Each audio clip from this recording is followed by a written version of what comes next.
చౌటుపల మండల కేంద్రంలో శ్రీరామనవమి పండుగ దేవుడి కళ్యాణం పురస్కరించుకొని ఈ కార్యక్రమానికి వచ్చిన భక్తులందరికీ కూడా భగవంతుని ఆశీస్సు ఉండాలని ప్రార్థిస్తూ అందరికీ కూడా పండుగ శుభాకాంక్షలు తెలియజేస్తూ భగవంతుని ఆశీస్సుతోటి ఈ ప్రాంతం కాంగ్రెస్ పార్టీ ప్రభుత్వం వచ్చిన తర్వాత శాసనసభ్యునిగా ఈ ప్రాంతాన్ని మరింత అభివృద్ధి చేసే విధంగా ప్రజలకు సేవ చేసే విధంగా భాగ్యం కలిగించాలని చెప్పి ఆ భగవంతుని ప్రార్థిస్తూ ముఖ్యంగా ఈరోజు మా మండల కాంగ్రెస్ ప్రెసిడెంట్ చౌటుపల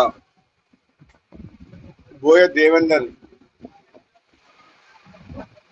వాళ్ళ భార్య యొక్క అనారోగ్యంతో కొన్ని రోజుల క్రితము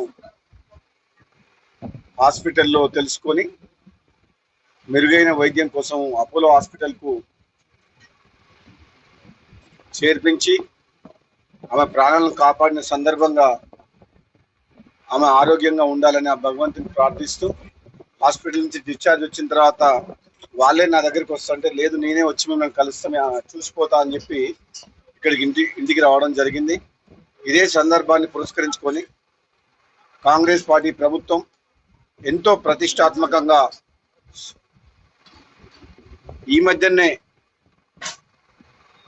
ఒక పథకాన్ని సన్నబియ్యం పథకాన్ని ప్రారంభించడం జరిగింది. అది మీ అందరికి తెలుసు. రాష్ట్ర వ్యాప్తంగా గౌరవ ముఖ్యమంత్రి రేవంత్ రెడ్డి గారు హుజూర్ నగర్లో ప్రారంభించడం జరిగింది. నిన్న నేను చండూరు నాంపల్లి కేంద్రంలో కూడా ప్రారంభించడం జరిగింది. అందులో భాగంగానే మా పార్టీ నిర్ణయం ప్రతి ఒక్క శాసనసభ్యులు ప్రజాప్రతినిధులు గ్రామాల్లో ఉన్న పేదల ఇళ్లకు పోయి సన్నబియ్యం వాళ్ళతో కలిసి భోజనం చేయాలి, సహపంక్తి భోజనం చేయాలని ఒక కార్యక్రమాన్ని చేపట్టడం జరిగింది. అదేవిధంగా పరామర్శతో పాటు దేవేందర్ మా మండల కాంగ్రెస్ అధ్యక్షుడు ఇక్కడ భోజనం చేసుకోమని చెప్పి అడగడంతో ఇక్కడ మేమందరం కూడా చాలా మంచి భోజనం పెట్టిండు.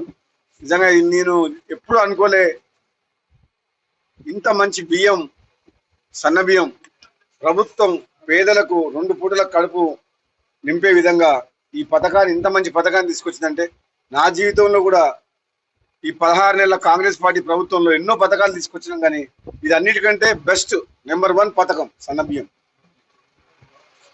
ఈ అన్నం తింటుంటే నిజంగా మేము హైదరాబాద్లో మేము కొనుక్కొని తినే అన్నం లాగుంది రైస్. గతంలో టీఆర్ఎస్ పాలనలో బీఆర్ఎస్ పాలనలో దొడ్డు బియ్యం ఇస్తే అందరూ రైస్ మిల్లర్లు బ్రోకర్లు దళార్ల చేతికి వెళ్ళిపోయింది.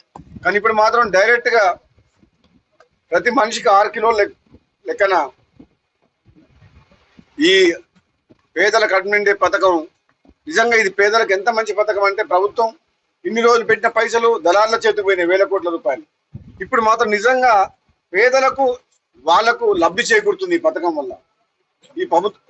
ఈ పథకాన్ని కూడా ప్రభుత్వం ఇంకా ప్రతిష్టాత్మకంగా తీసుకొని ఆ సన్న బియ్యాన్ని సన్న వడ్లని పండించేందుకు మద్దతు ధర ఎట్లిస్తుందో అది పెద్ద ఎత్తున రైతుల్ని ప్రోత్సహించి సన్న వడ్లు పండించి మన మిల్లర్ల ద్వారా మళ్ళీ ఈ ప్రజా పంపిణీ వ్యవస్థ ద్వారా సివిల్ సప్లైస్ విభాగం వాళ్ళు ఈ పేదలకు ఈ సన్నబియ్య కార్యక్రమాన్ని ఇంకా అద్భుతంగా ముందుకు తీసుకుపోవాలని చెప్పి సందర్భంగా తెలియజేస్తూ పేదలందరికీ కూడా కాంగ్రెస్ పార్టీ ఇచ్చిన హామీలకు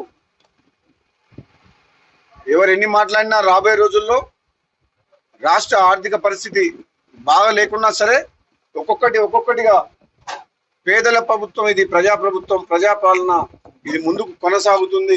ఎవరు ఎన్ని చెప్పినా గందరగోళానికి గురి కావద్దు. తప్పకుండా కాంగ్రెస్ పార్టీ ఇచ్చిన హామీలని తప్పకుండా రాబోయే రోజుల్లో నెరవేరుస్తుందని చెప్పి తెలియజేస్తుంది.